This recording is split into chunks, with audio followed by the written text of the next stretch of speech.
From the St. Francis Yacht Club in San Francisco, this is the Wednesday Yachting Luncheon, hosted by Ron Young.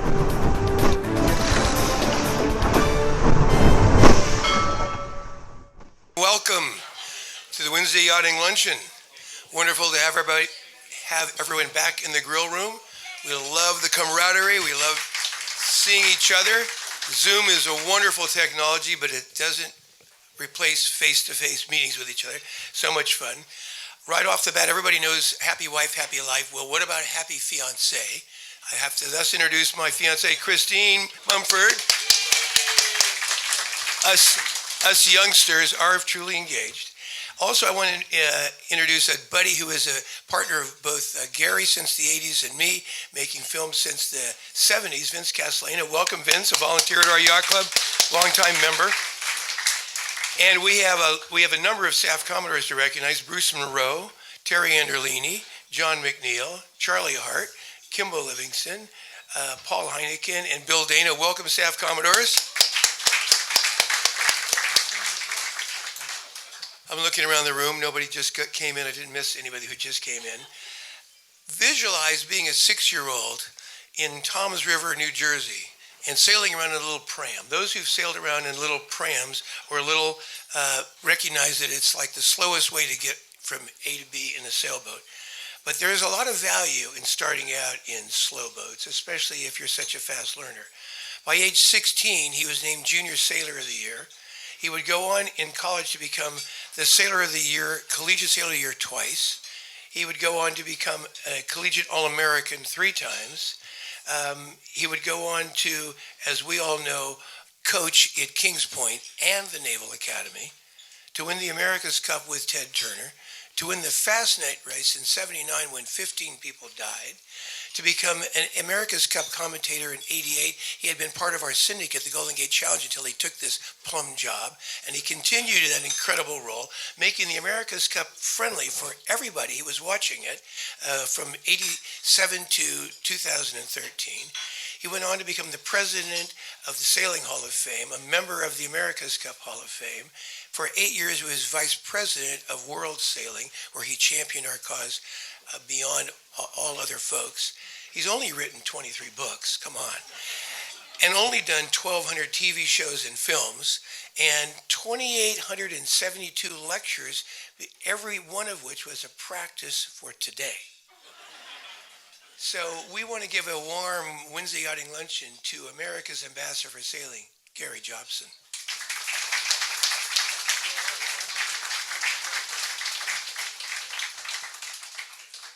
Well, thank you very much, Ron. And you've done 1,017 of these Wednesday Yachting Lunches over the years, 50 times a year, with lots of notable speakers. I saw Stan Honey coming up here in a couple weeks, and you had Russell Coots. What does he know about sailing? But so I want to recognize a couple things. So last weekend was the Intercollegiate Sailing Championship, and I noted that Stanford won, but more interesting to me than Stanford winning was the fact that the A Division skipper and the B Division skipper were both female, and they won the college nationals. And in second place was Yale, and they had female skippers. So, come a long way. Very, very cool.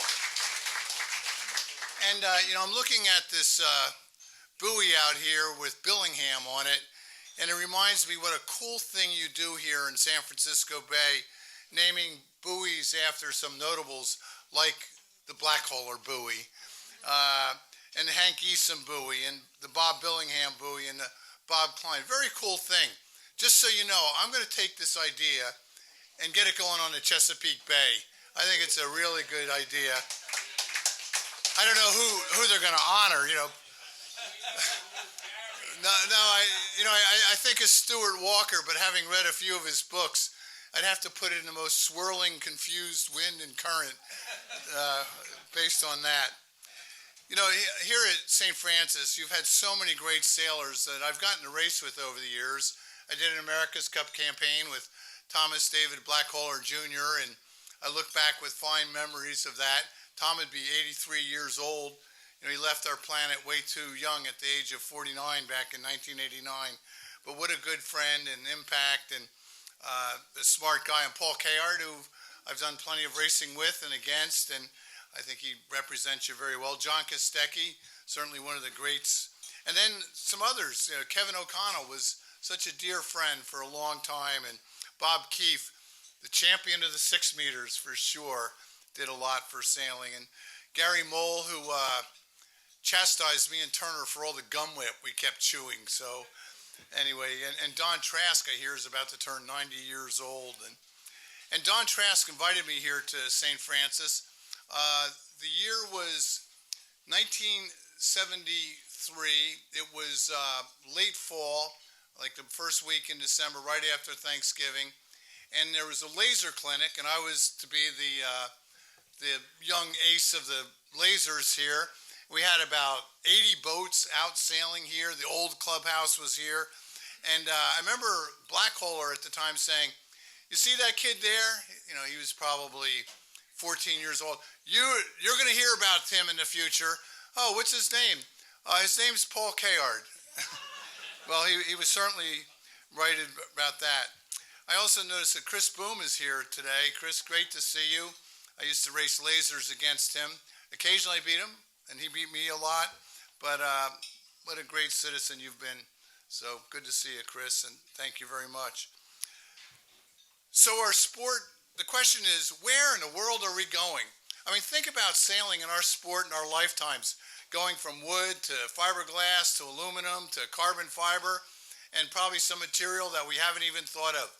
Boats that are sailing so fast that right now, boats that have gone 65 nautical miles per hour for a kilometer, boats that are up on this thing called foiling. There's Commodore Heineken. He says he's getting close to the upper limit of when you should be foiling. I'm not sure what that upper limit is, but you're getting close to it. Age-wise, not height-wise. Yeah, I got that. And, boats have now sailed around the world nonstop in 40 days. Jules Verne only envisioned 80 days around the world. And did you know that in the future there's not going to be any more protests? You won't have to go to a protest hearing. All you do is you take your chip, you hand it into a computer, it analyzes whether you're right or wrong in a situation, and decides the other guy's disqualified. That's all it's going to take. It's a great way. Stan Honey, with his graphics, have kind of got that going. Now, if I were the czar of the sport of sailing, here's one thing I would do.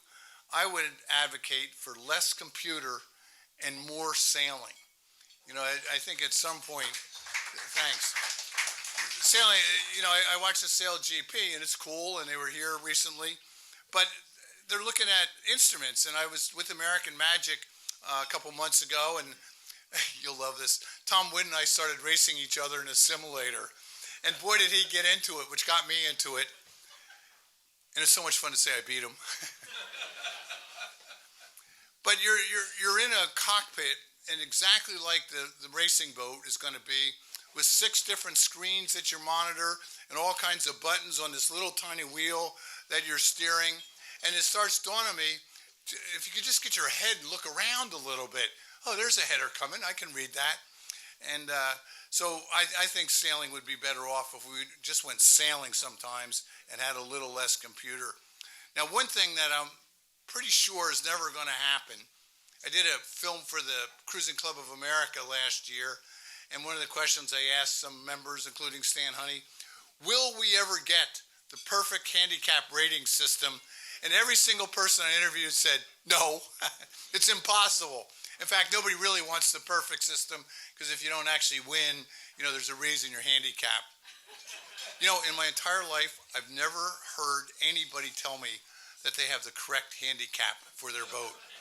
Just 3 seconds a mile would be okay. So I've been doing a lot of writing of late. And the nice thing about writing, which I really got going during the COVID era, is I can be home for all this. And I have a book coming out in October, finally. It's 183,000 words, and the title of it is The Characters of the America's Cup. And I write about a few characters from this part of the world. Blackhauler, Kayard, certainly qualify this. And the stories of these people are so compelling. And it's a book that's really kind of an uplifting look at how people overcame adversity and went on to great heights. Why in the world did they do the America's Cup to begin with? I mean, here's an event that is for people who are used to winning at everything they do, but now in the America's Cup, they can't guarantee success, which makes it so compelling and so much fun for all of us to watch the event. I mean, who here could have predicted when we were down in Australia in Fremantle in 1987 that we would have foiling monohulls sailing almost 4 times the speed of the wind, which begs the question. We're in San Francisco, right? Where are we going to be in 20 or 30 years? I mean, we'll be a little older in 20 or 30 years, but where do you go from here? You know, it kind of astounds me. And I thought I would tell one little story of some of these characters. So this young man, he's 10 years old. The year is 1898, and he's kind of a rich kid. His father's taking him hunting, and they're in northern Scotland, and after the morning bird shoot, they're in a horse-drawn buggy going back to the castle, for breakfast. And the 10-year-old kid's playing with a gun, and it goes off, and he kills his father. Thomas Murdoch Octave Sopwith spent the rest of his life trying to prove his worth to his dead father. He was the first American to deal with aerocraft, getting a license from the Wright brothers, and he's the guy that came up with the Sopwith Camel airplane you've probably heard about, and decided to challenge for the America's Cup. And he almost pulled it off in 1934. He was up 2-0 in a best-of-7 series, and in the third race, the course was kind of a strange course, 15 miles downwind, 15 miles back to leeward, and around the leeward mark, Endeavour was 6 minutes and 54 seconds ahead of the trailing boat Rainbow. And the skipper, Harold Sterling Vanderbilt, decided he better get off the helm, so he handed the wheel over to his 56-year-old tactician, Charles Sherman Hoyt, whose uncle was William Tecumseh Sherman, who torched Atlanta during the Civil War, so it's his nephew that gets on the helm. So what do you do? And not only that, the wind had shifted, they're laying the finish line. So here's what he does. He starts pinching up. He knows that Sopwith is an engineer. He's going to sail from the book, and after a while, they're way to windward, dropping back when you're pinching and go slower, and Sopwith tacks over and cross, doesn't tack on their breeze, tacks a beam. He doesn't give up on that, continues pinching up underneath him, forcing Sopwith to tack away a second time. By the time Sopwith came back on the port tack, he bore off 20 degrees for the finish line, winning the race. And it's so freaked out Sopwith, he never won again, and the Americans defended the cup 4-2 that year. Kind of great fun there. And then think of Harry Sears, 43-year-old guy, a New York Yacht Club member, became Commodore, and he's thinking, you know, we're kind of missing this America's Cup. The year's 1956. They hadn't had a cup race since 1937. Nobody could afford the J-boats, so maybe we could do a smaller boat. And he thought about 12 meters. And Henry Morgan, past Commodore, said, no way, those boats are way too little. Well, he got the British to challenge. What are we going to do with the challenge? And you'll love this story. So he petitioned the Supreme Court in New York to allow a smaller boat like a 12-meter. And the head judge went and had lunch with a couple of his pals that happened to be members of the New York Yacht Club, asking the question, do you think the 12-meter is big enough for the America's Cup? And the answer was absolutely. And then he moved it over to 12 meters. And to show how smart he was, he went back to Henry Morgan and said, you know, we need a chairman of the America's Cup committee. Would you do that? Yeah, I'll do that. And suddenly 12 meters came along, which gave us a great ride from 1958 through 1987. So here's a question for you. Who's going to win the America's Cup in 2024? As it stands right now, we're about 16 months from the first race. You have one defender, New Zealand, and 6 challengers from around the world. New York Yacht Club's boat, American Magic, is back, and Alinghi is back, certainly did well in the past. The Spanish are jumping into the arena. The Swiss the Italians and the British and the French are all in the America's Cup arena. Only one of those is going to be the challenger. So you want to ready for my prediction? Where's the little camera? Is that it there? Yes. Okay, I'm going to speak to our audience, which I'm sure is gigantic, right? Will be. You know, the last time I did an America's Cup, which was Zoom, Right. 19,000 people tuned in. So Still growing up. and still going. Okay, we'll get a couple more today. Anyway, for me, it's time for New Zealand to lose the cup. The trend that we've seen since 1983 is you win it, and maybe you defend, and then you lose it. Well, the Australians lost right away when Dennis won in 87, and the U.S. Defended in 88, 92, and they lost. New Zealand wins in 95, they defend in 2000, they lose in 03. Alinghi wins in 03, defends in 07, loses in 2010. Larry Ellison wins in 2010, defends here, wasn't that exciting, in 2013, and then he loses in 2017. So if you follow that trend, well, the Kiwis win in 2017, they defend in 2021, it's time for them to lose. And a curious thing, they're not having in Auckland, and for anybody who's been to Auckland, you know that it's a place that people like to sail, and they're good at it down there. And as we saw during the Cup in 2000 and 03, it's a good place for sailing. So I found it curious that they moved it to Barcelona, Spain, which is a hemisphere and 12 time zones away from Barcelona to Auckland. That's a long supply line. Now, if they're not going to win, who is going to win? Well, the British with Mercedes is going to be stronger. The Italians looked good last time, losing 7-3 to the Kiwis. American Magic probably couldn't have done worse, 0-8 in the trials. They'll be better, I can assure you of that. The Spanish are in their home waters. The French have some good sailors. And Alinghi, the last time we saw them, they were pretty good too. So I have a feeling that whoever emerges out of that challenger group is going to be really prepared to go against New Zealand.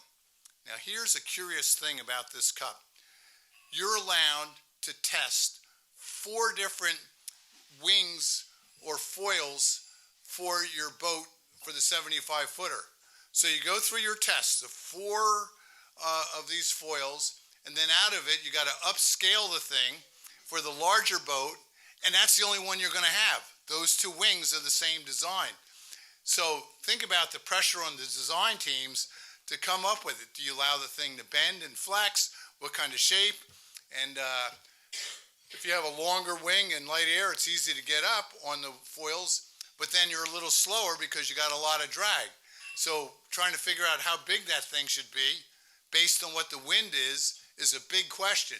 And let me just add, Barcelona, and I've raced there a bunch of times, it's not noted for a lot of wind, but it's very wavy in that part of the Mediterranean. So foils generally don't like waves too much, but there's a place where there's going to be a lot of waves. So it's a darn good question of what's going to happen, and I have no idea, but it's going to be fun to watch. So anyway, that is coming up. Okay, a few things about the future of our sport. You know, like many of you, I follow the sport of sailing closely, and you know, Ron, as mentioned, I was president of U.S. Sailing for a while, and they've had their challenges lately, and I got elected, which I was shocked to find it was a real election, to be on the board of World Sailing. You know, I did a master's degree in political science, and I never used it until then. International politics at its best. But here's a few things to consider, and then I'm going to show some pictures. First of all, global warming is real. We see that in Annapolis, and we see that all around. Right now, the East Coast is swamped with smoke from fires in Canada, and I know you know all about that in this part of the world. So global warming is changing things. How do we deal with professional sailing? Well, professional sailing has become so ubiquitous around the country and around the world right now, and I'm not sure we've quite answered how do we do this dynamic between amateur and professional sailing. That's something needs to be addressed. Litigation, sadly, has found its way into our sport, and nobody likes litigation, but it's something you have to pay attention to. Our yacht clubs are precious. I mean, Can you imagine trying to start the St. Francis Yacht Club from scratch today? Getting this body, a piece of property right here in the bay. I mean, you probably got the best view of any club in the world. Look at that out there. So for that reason, it's really important to upgrade facilities, make sure you get younger members going, don't get too expensive for everybody, and it's a big challenge for boards of directors and flag officers how to handle the clubs, but they're precious. You know, I joke that I don't think we'll ever get the perfect handicap rule, but that doesn't mean that we can't try or to do a little bit better. And it just seems to me in this age of supercomputing that maybe we take another look at it. You might recall in the late 60s and early 70s, there was a group that did the Pratt project, and they came up with IOR rule, which served us pretty well. It was the only rule in the world. Stan Honey told me recently, he believes there's 18 different handicap rules being used throughout the world. Well, how do we connect our sport when you have too many handicap rules? So maybe that could be solidified. The Olympics has confused me lately, at least here in the United States. You know, between 1984 and 1992, the United States won 21 medals in 24 classes. Pretty good. The last 3 Olympics, we've gotten exactly 1 bronze medal in 3 Olympic Games. Not quite as good and not our standard. And that's something that U.S. sailing and our sport needs to look at. I was quite heartened to read recently that we have over 700 high schools with either a varsity sailing team or a club in this country. 700 high schools. In Annapolis, my hometown, we have 8 high schools with sailing teams. Very cool. And the collegiate roster of colleges is a little bit, I think 220 colleges now have active sailing teams. But somehow these sailors disappear after college. And we at yacht clubs need to make sure that they find a home and it's not expensive to become members, and we kind of serve them as well. So those are a few things that I see that we need to do in the sport of sailing. Okay, I brought some pictures along. How's our time? We're doing okay? All right, I'm going to show some pictures here. How do you like this picture? So this is a number of classes that are raced in the world, and Christ the Redeemer is on top of the hill in Rio, and Cape Horn is there, and Fastnet Rock is off to the left, and anyway, and notice all the boats are kind of double-handed with funny-looking characters and in different countries. So anyway, it's kind of a little fun thing. Now, when I was over by the bar, somebody in this room, and I'm not going to point it out, said, "Hey, Gary, do you still sail?" Well, I try to.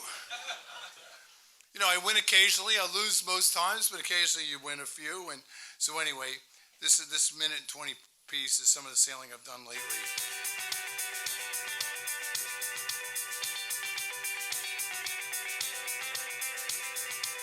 So that's my boat that I sail. It's a 32-foot day sailor that I have in Annapolis. It's got an electric motor. I can set the spinnaker out of the cockpit. Don't need to go up on the bow. And I sail with 2, 3, or 4 people. And I've been sailing 12 meters back on Courageous last summer and racing with Art Santry at the helm. I do the tactics here. And I love the 12 meters. They're such great boats.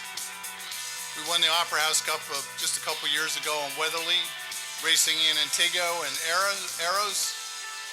Did the Bermuda race on this boat. I've been doing lots of coaching with the Naval Academy. I raced that boat down in the Carolinas last year. And yeah, Harbor 20s, IODs. I'm a little big for that duck boat in Maniloking, a little better in a laser. And the Sunfish. I like these guys. This was the 1934 America's Cup. New Yorker magazine had some fun with a protest that took place with everybody arguing down on the dock. And that's what I look like covering the Olympic Games, which I've done since 1988. Always a challenge. All right, here's a little look at one of my favorite kinds of boats. They're just flat beautiful. There's nothing as handsome as half a dozen 12s hard on the wind. It's pretty unbelievable to see this many boats in one place is remarkable. It's like sailing a beautiful work of art. It's a different kind of sailing than what most of us do today. There are more good sailors here probably sailing the 12s than ever, which means I know I'm getting more out of courageous than I would have been able to back then. We just know more. Sails are more refined. We're managing the rigs better, trim tabs better, basically just a little bit better all around. The boats, BMG, are definitely getting around the course quicker. Boy, oh boy, the technology is so much better. The sails are better. The equipment's phenomenal, and I think they're significantly faster. I mean, they're phenomenal boats to sail right now. This is probably the most interdependent sport that I've ever done. So it's great teamwork. The boat's really, really fun to sail. But overall, it's still a very heavy boat and so very demanding in terms of forestay sag and how much to trim and stuff. So they require a lot of finesse. It's an inch on the main sheet, an inch on the Genoa, a little bit on the trim tab. It's just the right balance of all three things together. The boats that you see today would beat the original boats, each one of them, by a considerable margin. Oh, I think they're just a blast to sail. They're really loaded boats, and they're big penalties for getting too slow. And you get to sail with 16 of your good friends, so it's a great time. It's pretty interesting to be in a fleet which is boats are very equal, and there's a lot of good sailors, so I think people enjoy that. These boats are all similar in speed, and it comes down to crew. And crew, how you perform as a team. That's why I love racing these things. They're fun boats. They're heavy boats. They're not like these things that go 30 miles an hour, and you got to hang on for dear life. And that's why everybody seems to love them. They sail beautifully. It's just they're damn good boats. These are now, in some cases, 40, 50-year-old boats. If you go all the way down to the traditionals, even older. Getting an opportunity to actually get a sailing team together and go and try out against a bunch of legends in the same waters, it's impossible to say no. It's a little bit like a 1956 Ferrari. I mean, these things are just so beautiful. There's nothing like it. The sounds they make, the smell, the feel, it's all visceral. It's a wonderful experience. It's not a speed thing, it's a power thing. When you get these boats loaded up, it's a great feeling. There's nothing cooler than seeing these boats cruise around Narragansett Bay. Probably the most fun of any boat that I've ever sailed. We've got some very good people, and that's what it takes. We need people that love these boats and want to leave them better than they found them.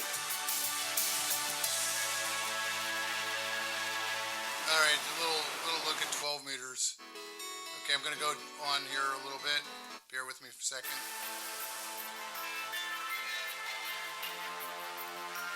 All right, I'm just scrolling through a little film I did on Sable Island. I'm going to move on to another story here in the interest of time. Like my beard? I had a beard for this documentary I did.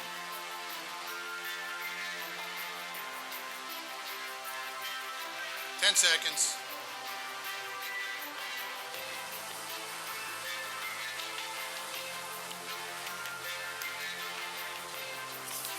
I like this horse here. Hey, buddy, off my beach.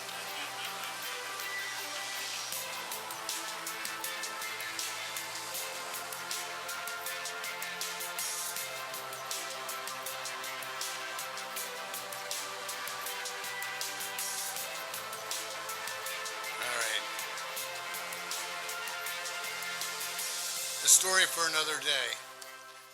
All right, so here's a little short story with some inspiration. I hope you enjoy. That's me, 1967 on my 1940 Packard.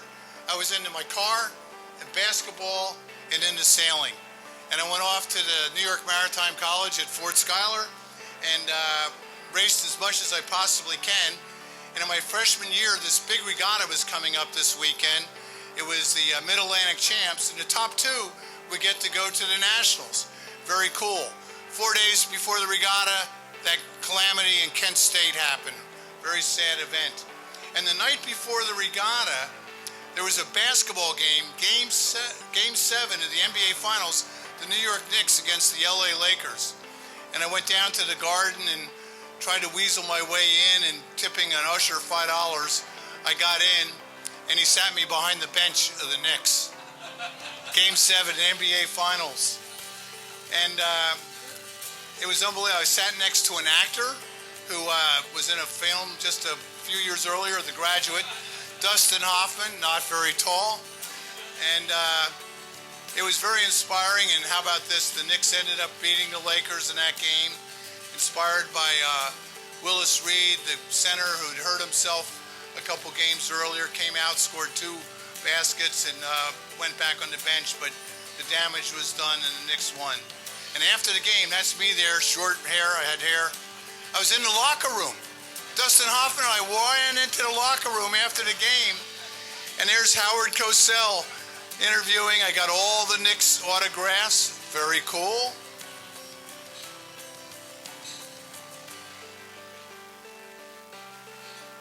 And I went out and won that regatta that weekend and went and qualified for the national championship. Yeah, LeBron James stole my idea of the headband, but anyway.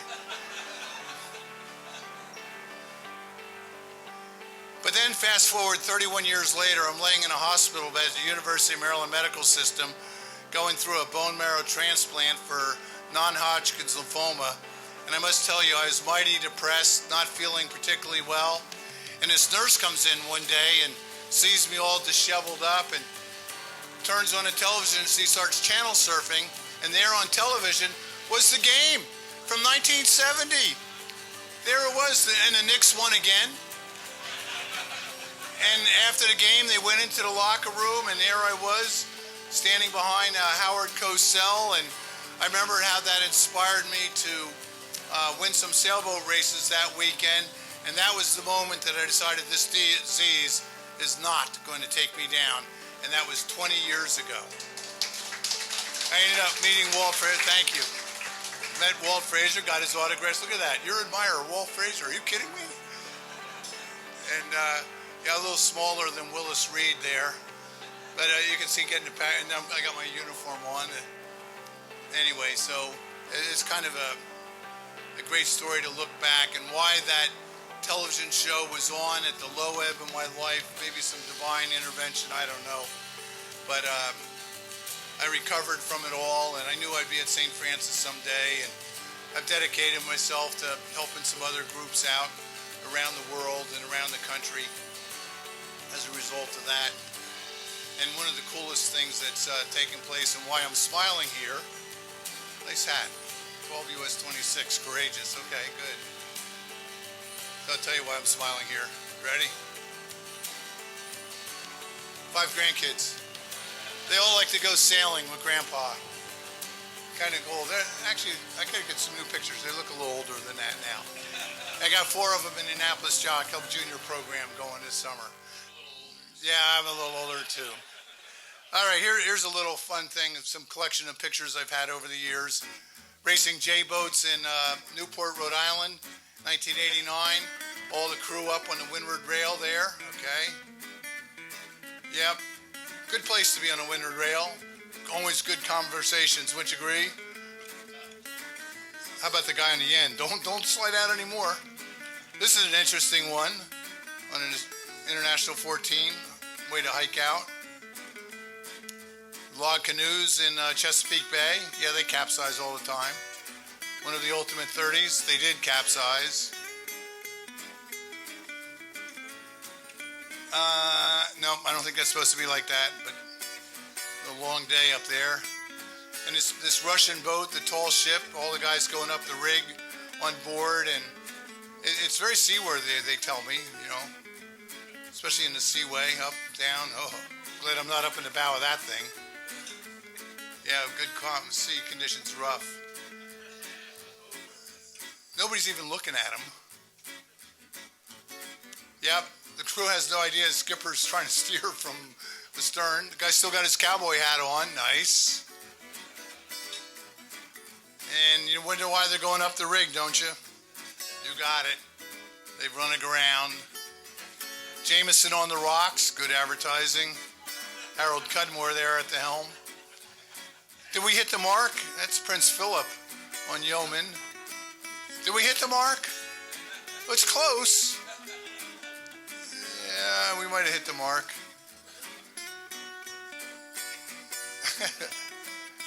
Well, we pushed off. Yeah, we're on the mark. All right, 1BI, Block Island. And now here's a good one for your protest situation. I'm glad I don't have to sort that out. We found this boat in Hawaii. Nice. And which way did you say to round the mark? All right, some from my archives here.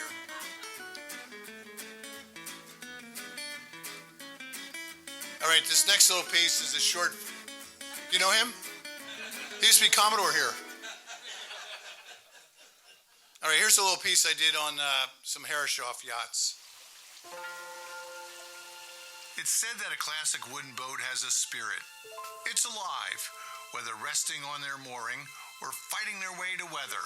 Up and down the New England coast, wooden boats are stalwarts of the past, evoking a sense of nostalgia, craftsmanship, and pride. While many fine wooden yachts have been born in the shipyards of the Northeast, few can rival the mystique of a Herreshoff designed and built craft.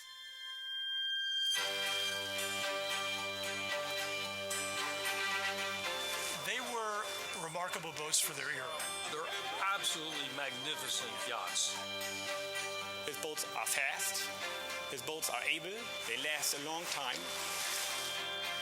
On a memorable summer evening in June at Harbor Court in Newport, Rhode Island, 3 historic Herreshoff yachts rendezvous for the New York Yacht Club's One Design celebration.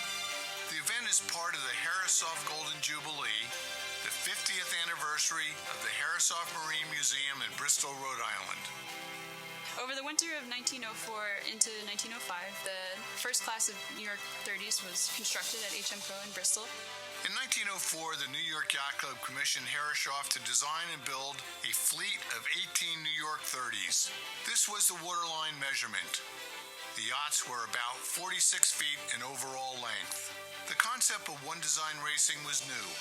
The yachts were affordable for larger numbers of sailors. Herreshoff built a fleet of 9 New York 50s in 1913 and a fleet of 14 New York 40s in 1916. Since that time, there have been 9 New York Yacht Club One Design classes. The most recent is the IC-37s, which made their racing debut in 2019. Boats will be built all exactly alike and then drawn by lot.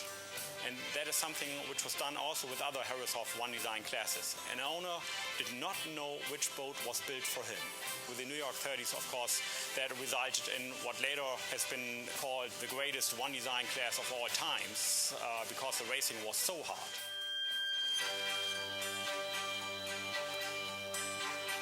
The average lifespan for wooden boats is about 30 years without major interventions.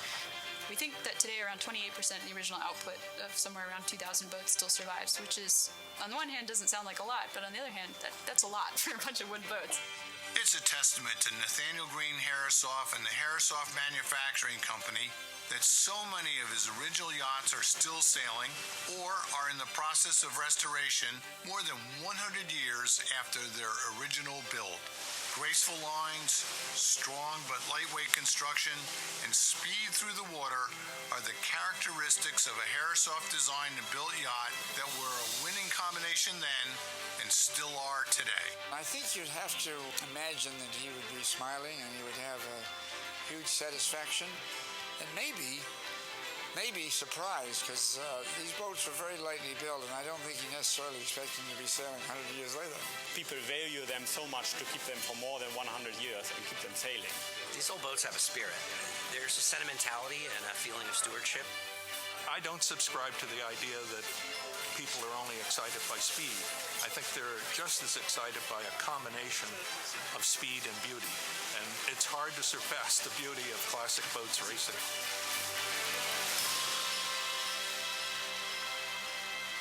All right, that was a nice nifty drone shot across the bow. Okay, this last little piece is a little introduction to our Sailing Hall of Fame in Newport, Rhode Island, which I understand some club members were at last summer. And if you find yourself on the East Coast, I highly recommend you come visit.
Great sport, isn't it? All right. All right, I'm gonna wind up with two short stories, and then Ron and I are gonna do a little Q&A here. Am I asking you the questions, or are you asking me the questions? All right, story one. So this is a little bit about generational rivalry, which in our lifetimes we get to know 5 generations. Your grandparents to your grandkids, 5 generations. And this is 5 or 6 years ago. I'm racing in Annapolis in the Etchells. And it was a 5-day regatta, 3 races on Saturday, 2 on Sunday, 23 boats. And after 4 races, the last race Sunday afternoon, we're tied with one other boat. And whoever wins between us gets a little bit bigger pickle dish than the other guy. The only difference is, let's see, I think at the time I might have been 67 or 68. My bowman was old. He was 68 or 69. We had a young main trimmer. I think he was 64. Compare with the other boat where the helmsman was 24, the bowman was 22, and the main trimmer was probably right in the middle of 23 or so. So you get the idea. Generational rivalry. We come off the starting line in 18 knots of breeze, 2 miles upwind, twice around, windward, leeward. And we're hiking. We're all a little bit bigger, and we're hiking as hard as we can, but they're a little faster, and they round the windward mark in 3 or 4 boat lengths ahead of us. We go downwind, and that young crew just seems to pump that sail a little bit better, and they round the leeward mark about 4 or 5 boat lengths ahead. And if you can believe this, on the second windward leg, every time we tacked, these people would tack on our wind. You know, the oxygen mask came out of the boom so I could continue to breathe. And halfway up the windward leg, they got the 5 boat length lead. They tack on us. We tack away. We got a mile to the windward mark, but this time they don't cover. And we get out toward the starboard ley line, and sure enough, the wind shifted about 12 degrees to the right, giving us a big lift, and they're sailing on a big header coming together. So when we came together, they had to tack right underneath our bow. Our bow is right on their stern, and we're aimed right at the windward mark. Now this must have upset the young skipper of the other boat, because the guy kept staring at me. So I took my sunglasses off. I'm staring at him. He's staring at me as we're approaching the windward mark, and I have to report it was a thing of beauty, because I'm pretty sure he did not mean to hit the windward mark.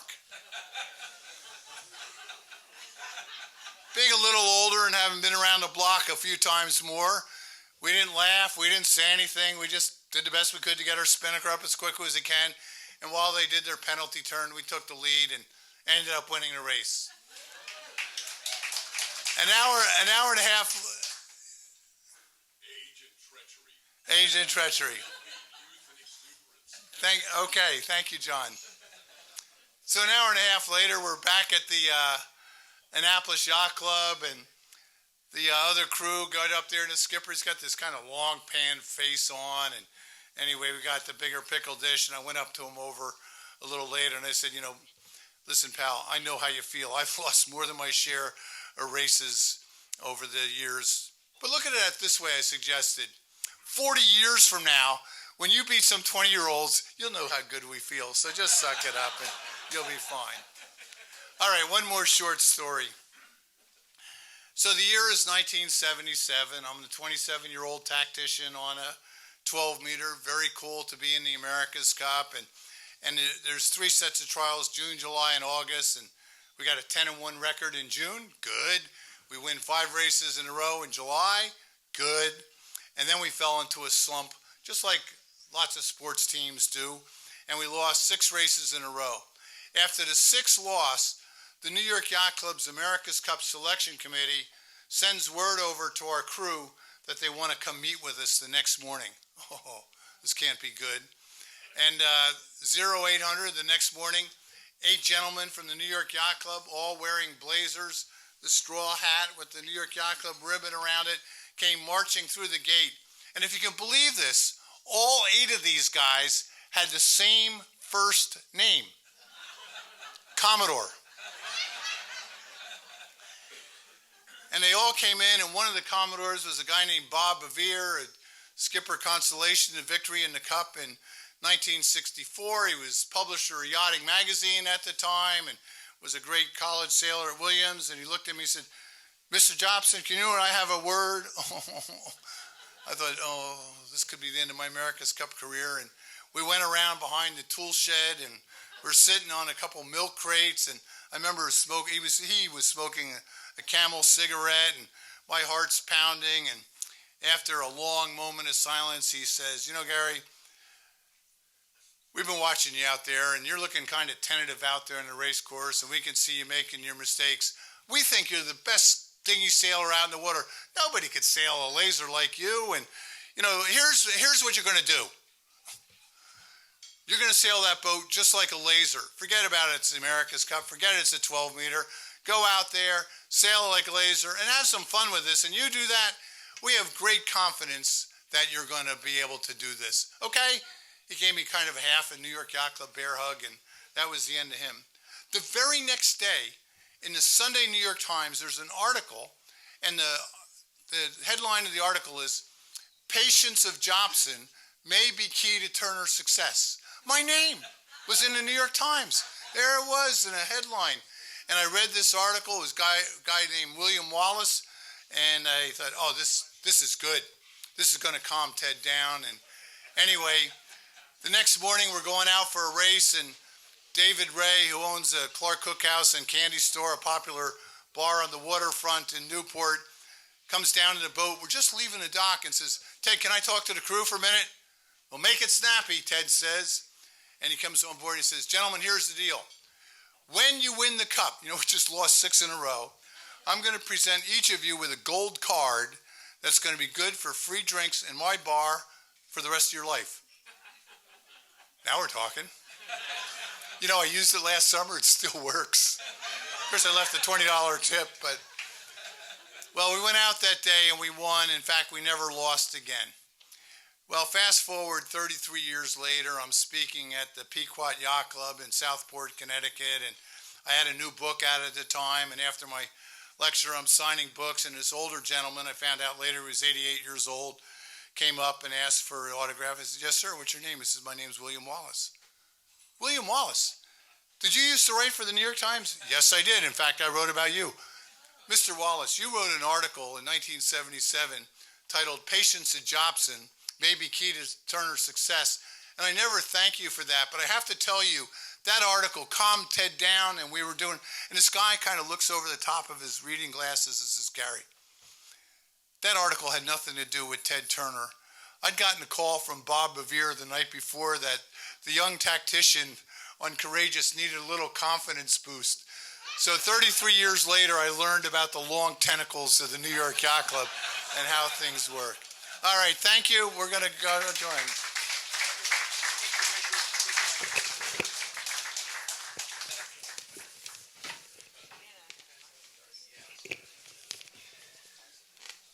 So fun, Gary.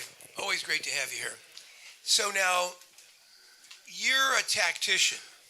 This is a team sport sailing, and you know better than most that tacticians work in collaboration with skippers, and you get to test the mettle of leaders.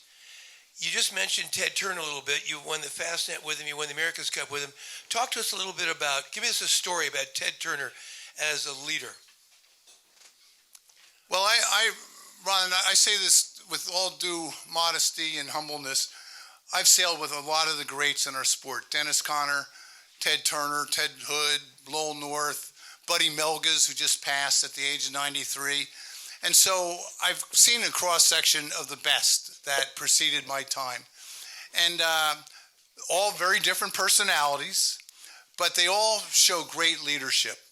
You know, Ted Turner invites me and Robbie Doyle to a press conference. I'd never been to a press conference. And we get up in front of 150 press at the Armory, where the Hall of Fame is right now. And some writer from the Boston Globe says, "Captain Turner, great race today. How'd you do it?" Well, with a tactician like Jobson telling me where to go, and a main trimmer like Robbie Doyle making us go fast, I steer the boat, but these are the guys. The very next day, We got clobbered. I took us off on the wrong side of the course. Robbie had the wrong jib up. And Ted says, okay, boys, we're going to the press conference. I don't want to go to the press conference today. You're coming. And we get there, and the same writer, a guy named John A. Hearn from the Boston Globe. Well, Captain Turner, after yesterday's great race, what happened today? And Ted says, well, it's on me. I had some bad moves, and I'll learn from this. And I'm standing there thinking, you know, when we won, he spread it around, and when we lost, he took the heat. That was Ted Turner. Exactly. We both remember Con Finley, great guy, great buddy to sail with, Olympic medalist in rowing and in the America's Cup, and in sailing and in America's Cup victor as well. One of the greatest buddies to have. Give us a Con Finley story. Well, Con Finley, he always said he was 5'19". He was 6'7", and 2 golds and a bronze and 3 different Olympics and double sculls. He's quite the legend in that particular world. And as you point out, got a bronze medal crewing for Dennis Conner in 1976 in Kingston, Ontario. So we were quite lucky to have him aboard Courageous. He was old, 46, compared to Ted was 38. He was 46 years old, and Tom, and he had quite the sense of humor. I'll never forget. I had this little shelf with I could kind of get my hand in and get my hand bearing compass out, and every now and then a hand would pop out with a Hydrox cookie, and he would hand it to me. You know, I couldn't see him. These fingers with this cookie. Oh, thank you. Must be Con down there, huh? But he never got too excited. When we won, no big deal, and we lost, no big deal. He was that kind of guy. But when we finally defended the cup after the 4th race, Con gave me a bone-jarring bear hug, and I knew right then, bear hug, that the man was normal and human, and it meant a lot to him, too, to win the America's Cups. He's one of the great crews of our era. Unbelievably great guy. Buddy Melges, give us a Buddy story. So, Buddy Melges, the year is 1965. He shows up for the Eastgown Nationals in Little Egg Harbor, and I'm getting a crew. I'm 15 years old, and I'm getting a crew. 48 boats. It's a windy first day. I'll never forget, we had these clicker blocks for the main sheet. They were loud, and all these boats are in a line, trimming in to go for the start. The gun goes off, and this boat, the sail number was I-1, crossed the fleet on Port Tack. Who the heck is that? And downwind, we're all pulling our spinnaker poles aft and nose diving in the scows in the choppy waters of Barnegat Bay. And this guy's reaching back and forth, and I think he won the first race by a leg and a half. And he had a jacket on. He was 35 years old. He had a jacket on which said USA. He'd gotten a bronze medal in the Olympics the year before. And I went up to him and I said, Mr. Melges, I'm trimming a jib in our boat. Could you show me how to trim a jib? Well, son, if you want to learn how to do the jib, let's put a jib up on a boat and we'll take a look at it. And he showed me how to move the leads and stuff. And along the way, I asked him, you know, we got to race against you. How come you're helping out a competitor? He says, well, the better my competitors are, the better I am. So you can imagine 7 years later, I'm spending the summer working at a newspaper in Asbury Park, New Jersey. And this was the days of the teletypes. Now, forgive me if I get tears in my eyes. And I would be there with the teletype reports with the Olympics in Keeler Bay, and Buddy was sailing the Soling, winning the gold medal. Very cool. Amazing. Somebody I raced against and knew winning a gold medal. Blackcaller, our buddy Tommy. So, you know, Tom was a smart guy. Engineer at UC Berkeley. Worked for combustion engineering for a while until he won the Star Worlds, and then Lowell North said, hey, why don't you come work for me? Well, that sounds good. He was driving his BMW, and you know, Tom was a man's man, and but he was a brilliant sailor, really good. He was naturally gifted, and one of the best that I've ever sailed with. And you know, the crew of Defender that we had in 1983 with Tom as our skipper, Paul Kayard was one jib trimmer, Mike Topa was the other, Rod Davis, who went on to get a gold medal. I mean, that was really a good crew. I joked that Defender was by far the fastest 12-meter ever built in 6 knots of wind downwind. Anything else is disaster. But in that stuff, and We lost that summer to Dennis. Our record against Connor that summer was 12-8, so it wasn't that bad. And that was him moving his measure certificate around. But the nice thing is he got to lose to the Australia too, not us. Now Tom was a great gifted sailor, and he left this world way too soon at the age of 49 in September of 1989. You survived cancer. Twice. Talk about the down deep moments of fear and doubt in that period. Well, the first thing that happens when you get diagnosed with cancer is you can't believe it's you. And the whole thing is annoying. And I remember the doctor telling me, "Oh, Mr. Jobson, I got a report. You do have non-Hodgkin's lymphoma, and we're going to have to do some treatments." Well, I have some talks next week in California. Well, you're not going to California next week, and you're not going to California for the next 6 months. And if we can save you, and I'm hearing these words, I could feel this tear coming down my cheek. He said, if we can save you in the next 30 days, you might have a life expectancy of 5 to 15 years. And my comment at the time is, Doc, I don't know what's worse, me hearing these words or you having to tell me. And he said, I appreciate that. But that was 20 years ago. I'm still here. So. And then last year, I went through the whole prostate thing, which wasn't as debilitating as going through a bone marrow transplant, but it's still no fun. But it was good I'd been through it before, so I knew that there's, you can overcome this stuff. I mean, I think we're all lucky to be living in the age that we are, and there are treatments and ways that we can overcome. I'm sure that the day's going to come where cancer is, you take these 4 pills and it's gone in 2 months. But we'll see. So, Gary, you've been sharing your highs and your lows, and it's wonderful you came out to California to our yacht club. Yeah, well, I was just going to say one last thing. In 1980, it was after the Cup that year. We didn't win. We lost to Dennis, who did defend with freedom. But St. Francis allowed me to be a guest member, and I've been a guest member all these years. I'm very proud of it, and I carry my card around. And so thank you for including me on your roster. Absolutely. We have a question from our online audience, and we've asked Chris Boom to read the question and tell us what's what, Christopher. Come on, Boomer. Okay. First of all, we got 2 questions from somebody called Tracker. How different or faster is Courageous now than when you crewed for her in 1977? Great question. So Courageous in 1977 went upwind when we were sailing at peak speed of 8.1 and occasionally 8.2 nautical miles per hour, and we could tack through about 73 degrees. Today it tacks through 70 degrees, and it goes 8.4 to 8.5. So 48 years later, since Courageous was launched in 1974, we got 0.3 of a knot out of it and 2 or 3 degrees. That's big progress. It is faster, though. Chris. Tracker's second question is tougher for you. How can we help American Magic to bring the Cup home? Well, I'm sure they'll take any checks that get sent their way.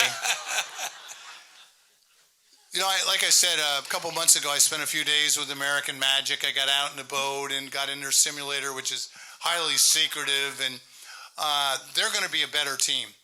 Tom Slingsby, who in my view is one of the best in the world right now, he's the perfect age for this. He's certainly done well in the Sail GP. And along with Paul Goodison and Andrew Campbell, I like the crew. And they've got young Harry Melgas, and I think Michael Meninger's part of the crew. So I like the young group that they have. I like the way that they are working with these foils that I described, from about 5,000 feet. They gave us a little more in-depth look at the whole thing. So I think American Magic has a good chance to reach the Challenger Finals. Probably a little bold to say they're going to defend or successfully challenge for the Cup. But when that Cup left in September of 1983, which is coming up on 40 years ago, I thought at the time, I sure hope we see this Cup come back to Rhode Island sometime in my lifetime. I better hurry. Time is going by. So we just got 2 quick ones here. This next one is from Pakistani Uber driver in England. no, that can't be right. John Bush says, what implications for racing tactics does the Statue of Liberty have? Parentheses, a great story of yours about reading the sailing instructions. All right, well, JRB, great man, and thank you very much for the question. So just a short answer. So I'm racing in a match race regatta in New York Harbor, and I reached the finals, and I'm up against the crew, the same guys that were on Australia 2 that beat Connor in the America's Cup. I'm racing them in New York Harbor. It's a downwind leg. We got to get to the downwind mark and come back up to the finish line, and we're behind the Australians fighting about a 4-knot ebb current out of New York Harbor. I asked one of my crew, I wonder how deep it is behind Ellis Island and Liberty Island, and they said 5 feet. Well, we draw 5 feet, and it's mid-tide. So without warning, we jibed away from the Australians, went behind Liberty Island and Ellis Island, and guess what? No current. We went careening down the shoreline, gaining bearing, rounded the leeward mark, and won. Those Australians, boy, were they upset by the trick that we pulled off. 1 year later, we're in the same regatta. We reached the finals against the crew of Australia 2 again. We're going downwind, and we're leading this time. The Australians are 2 boat lengths behind, and they jibed away from us to go behind the island to pull the same trick on us that we had pulled on them 2 years earlier. The only problem is we didn't have our onboard cameras and microphones on their boat to see the look on their faces and what they had to say when they got around behind the island to find out that that winter a bridge had been built from Ellis Island over New Jersey. By the time they came back around, we won that race too. Thank you, John Ross Bush. Question over here. Kimball. Gary, this is anything but a layup question. We feed out of St. Francis Yacht Club a lot of high school sailors directly into high-end college sailing. Paul Caillard, when he took on the Olympic team, tackled head-on the question of reconciling the age-old question between Olympic competition and what it takes to be a champion in college, and how the two do not easily reconcile. Do you see a path forward? Well, so many people from other countries, not the United States, they don't go to college until after they've done their Olympic programs. But we put a big emphasis on college here. And so our sailors for 4 years miss out at a age where they're competitive. College sailing is in match boats, rotating every race. It's nice. You're good at boat handling. You're good at rules. You're good at starts. But you're not good at boat tuning, generating speed, long course tactics and strategy. And I think that hurts our sailors. So my solution to the problem would larger boats in collegiate sailing, maybe some Olympic classes would do well, 470s for example. Get laser sailing a little bit more emphasis. We put too much emphasis on team racing. If team racing were in the Olympics, I would put a lot of emphasis on team racing, but it's not in the Olympics. So I think collegiate sailing would do our sport a favor by taking a little bit of look at what goes on in the Olympics. You know, it's a dangerous expression to say, during my day, but in the late 60s and early 70s, U.S. Sailing and Olympic Committee made sure that collegiate kids, of which I were sailing Olympic classes. I won the college nationals 1 year in San Diego, and Ed Bennett called me. He was a great sailor from here. He qualified for the games that year. Hey, as collegiate champion, we have a laser for you. We got $300, which is a fortune in 1971. And I went and sailed in the Olympic trials, and that all happened out of collegiate sailing. Okay. Vince Gasolina's got a question, and that's it. Vince. Sure. So, in '87, you're in a swimming pool in Perth. Yes. Talk a little bit about the difference between commentating then and commentating now. Well, Vince is referring to Jeff Mason had this idea that I should demonstrate match racing starting tactics with 2 model sailboats standing in a swimming pool. I thought it was kind of ridiculous, but you know, we won some nice awards and an ACE award and everything, so that was pretty cool. Recently, I have another book coming, and I screened every America's Cup final race from 1988 through 2021. It's 47 races. I watched them all in real time, and it was fascinating for me to, hear what we had to say. I would say that what was good about when I was doing all those America's Cups, we did not overtalk it. We listened to the people on board. We tried to analyze what they're saying in very short bursts. The directors listened to what we're saying and showed the pictures of what we were talking about. Now, my criticism is very short talking. There's 4 commentators that talk so much, you never get to hear what's going on in the boat. Plus the helmets, you don't see the people, and I like seeing everybody. So, I don't know if it was better during our day, but I liked what we were doing then.